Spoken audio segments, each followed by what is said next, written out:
भारत सरकार जो है, जो इस वक्त मौजूदा सरकार है, वो बिल्कुल चुप है और चुप्पी लगाए हुए है। क्या वो जो शहीद हुए हैं, क्या वो देश के नागरिक नहीं हैं?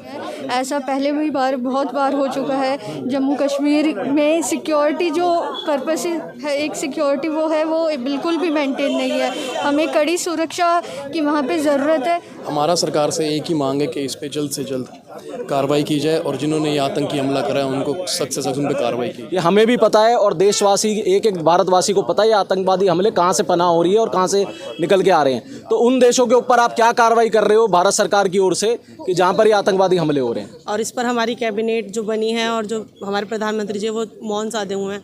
देखिए, कुछ ना कुछ तो बोले। वो अपने जो मिले जुले 4-5 पत्रकार के साथ बैठते हैं जो उनसे सवाल ही नहीं पूछते। मैं चाहता हूँ देश की मीडिया को बीजेपी सरकार से सवाल पूछना चाहिए, कश्मीर में आज तक हालत कंट्रोल में क्यों नहीं आई। तो आप देख रहे हैं कि कांग्रेस यूथ कार्यालय पे कैंडल लाइट मार्च निकाला गया है। कल जम्मू कश्मीर में रियाशी इलाके में बस पे आतंकवादी घटना हुई है और जिसमें 9 लोगों की मृत्यु हुई है। और हम आपको दिखा रहे हैं कि किस तरह से जो है यहाँ पे लोग यहाँ पे विरोध प्रदर्शन कर रहे हैं। कैंडल लाइट प्रदर्शन है शांतिपूर्वक ढंग से। और यहाँ पे कुछ लोगों से हम बात करने की कोशिश करेंगे। क्या कहेंगे जो इस तरह का जो घटना हुई है? देखिए, ये जो हमारा प्रोटेस्ट है, ये शांतिपूर्ण प्रोटेस्ट है और श्रद्धांजलि के लिए है। जो हमारे 10 लोग शहीद हुए हैं, तो भारत सरकार जो है, जो इस वक्त मौजूदा सरकार है, वो बिल्कुल चुप है और चुप्पी लगाए हुए है। क्या वो जो शहीद हुए हैं, क्या वो देश के नागरिक नहीं हैं?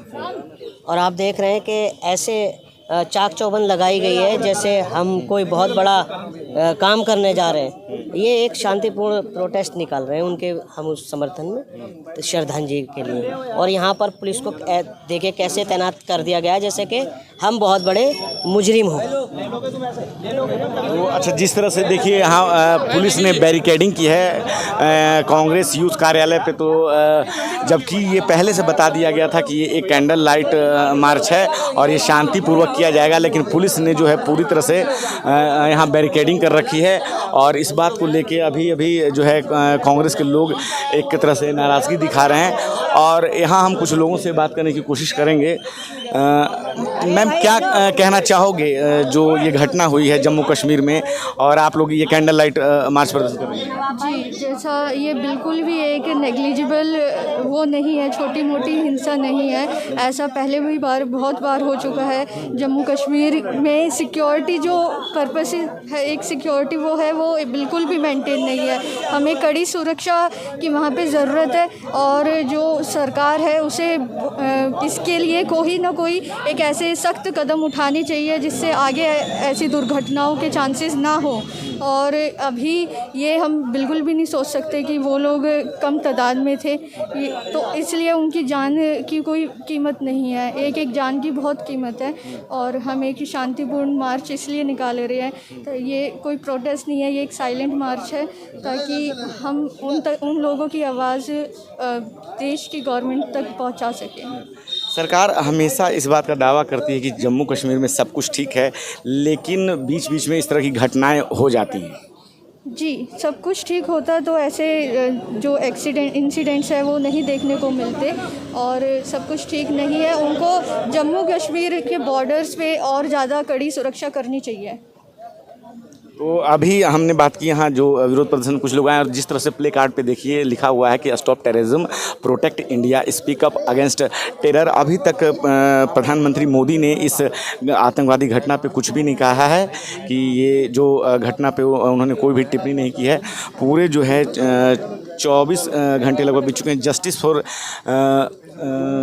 रिहायशी टेररिस्ट अटैक विक्टिम्स के ऊपर कहा गया है। हम कुछ लोगों से यहाँ बात करने की कोशिश करेंगे। ये जो घटना हुई है देश के अंदर, जो कल आतंकी हमला हुआ है यात्रियों पे, ये बहुत ही दर्दनाक हमला है और सरकार इस पे चुप्पी बनाए बैठी है। हमारा सरकार से एक ही मांग है कि इस पे जल्द से जल्द कार्रवाई की जाए और जिन्होंने ये आतंकी हमला करा है उनको सख्त से सख्त उन पर कार्रवाई की जाए। ये यूथ कांग्रेस की हमारी मांग है। सरकार हमेशा इस बात का दावा करती है कि जम्मू कश्मीर में सब कुछ ठीक है, लेकिन आए दिन बीच में इस तरह की घटनाएं हो जाती हैं।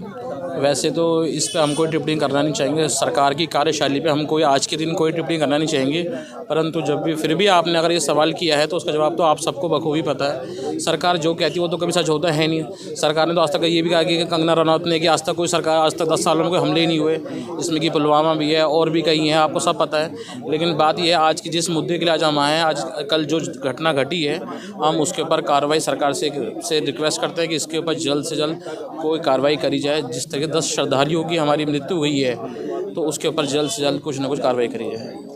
तो आपने सुना यहाँ जो कार्यकर्ता आए हुए हैं और ये साफ कह रहे हैं कि जिस तरह से ये घटना हुई है उसके बाद से प्रधानमंत्री मोदी जो है वो चुप्पी बनाए हुए हैं। उन्हें अभी तक इस घटना पे कोई भी टीका टिप्पणी नहीं की है। देश में जब से 370 लागू हुआ है तब से बार बार ये आतंकी हमले हुए जा रहे हैं। मोदी सरकार ने जब 370 लागू किया था इस देश में तो उन्होंने ये बोला था कि आतंकी हमले देश में बंद हो जाएंगे, परंतु ये इस देश की नाकामी को दर्शाता है, ये सरकार की नाकामी को दर्शाता है कि जो ये बार बार आतंकवादी हमले जो हो रहे हैं। तो हम सरकार से, सरकारी तंत्र से यही दरख्वास्त करते हैं कि जब ये आपका ये इंटेलिजेंस फेलियर थे तो कहाँ थे अजीत डोभाल। आज नरेंद्र मोदी जी अपने पूरे सरकारी तंत्र के साथ दिल्ली के अंदर अपनी सत्ता को बचाने की कोशिश कर रहे हैं और वहाँ पर आतंकवादी हमले हो रहे हैं देश के लोगों के ऊपर। तो आज कहाँ हैं आप लोग और कहाँ है आपका इंटेलिजेंस और कहाँ है आपके अजीत डोभाल जी?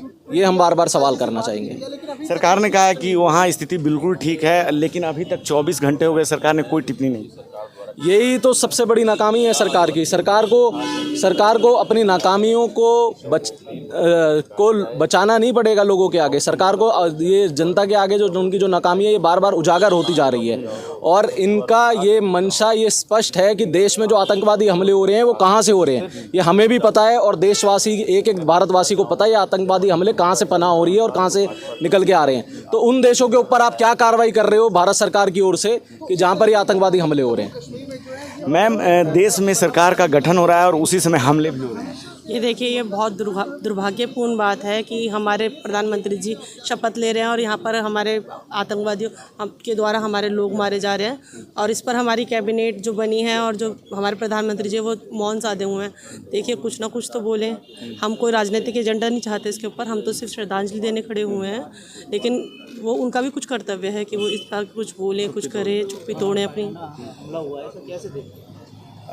जिस तरह से पहले दिन ही सरकार का गठन हुआ और ये पहले दिन की घटना है, तो क्या कहना चाहेंगे? देखिए, ये इंटेलिजेंस का एकदम फेलियर है। ये अपना इंटेलिजेंस सारा इन्होंने अपने बीजेपी पार्टीज में लगा के और इलेक्शन में लगा के ये देश की सिक्योरिटी को जो ये खेला है इन्होंने, तो ये गलत है और इस पे इनको जवाब देना चाहिए। सरकार को जवाब देना चाहिए कि इस पे क्या एक्शन लेंगे अब आगे, क्या नहीं, क्यों चुप है मोदी सरकार, इसको जवाब देना चाहिए। तो हम सर क्या कहना चाहेंगे जी? इस तरह की रियासी में जो आतंकवादी घटना हुई है इस पे अभी 24 घंटे बीत चुके हैं, लेकिन प्रधानमंत्री मोदी ने इस घटना पे कुछ भी नहीं। देखिए, हम ये कहना चाहेंगे कि जो सुरक्षा हालात जम्मू कश्मीर की है, रियासी हमला उसको कहीं ना कहीं दर्शाता है कि सुरक्षा हालात ग्राउंड पे बहुत ही बेबुनियाद है और मुझे लगता है कि मोदी सरकार को इस पर जवाब देना चाहिए। वो अपने जो मिले जुले 4-5 पत्रकार के साथ बैठते हैं जो उनसे सवाल ही नहीं पूछते। मैं चाहता हूँ देश की मीडिया को बीजेपी सरकार से सवाल पूछना चाहिए, कश्मीर में आज तक हालत कंट्रोल में क्यों नहीं आई।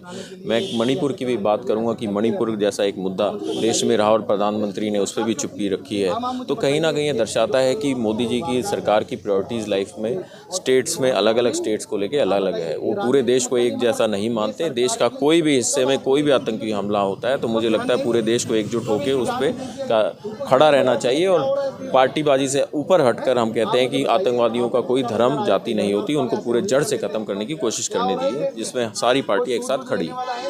तो आपने सुना यहाँ पे कांग्रेस कार्यकर्ताओं को, जिन्होंने कहा कि देश हित के लिए काम करने की ज़रूरत है। प्रधानमंत्री मोदी को ये देश जो है आतंकवाद के मुद्दे पे उससे लड़ने के लिए सब एक साथ है, इसमें किसी प्रकार की राजनीति नहीं होगी। क्या है आपकी राय? आप अपनी राय हमें कमेंट बॉक्स में ज़रूर बताएं। मैं रंजय कुमार, कैमरामैन श्रवण के साथ, धन्यवाद। नेशनल दस्तक की आपसे गुजारिश है कि अगर इसको बचाना चाहते हैं तो नेशनल दस्तक को सब्सक्राइब करने के लिए रेड कलर के सब्सक्राइब बटन को दबाएं, फिर बेल आइकन की घंटी दबाएं।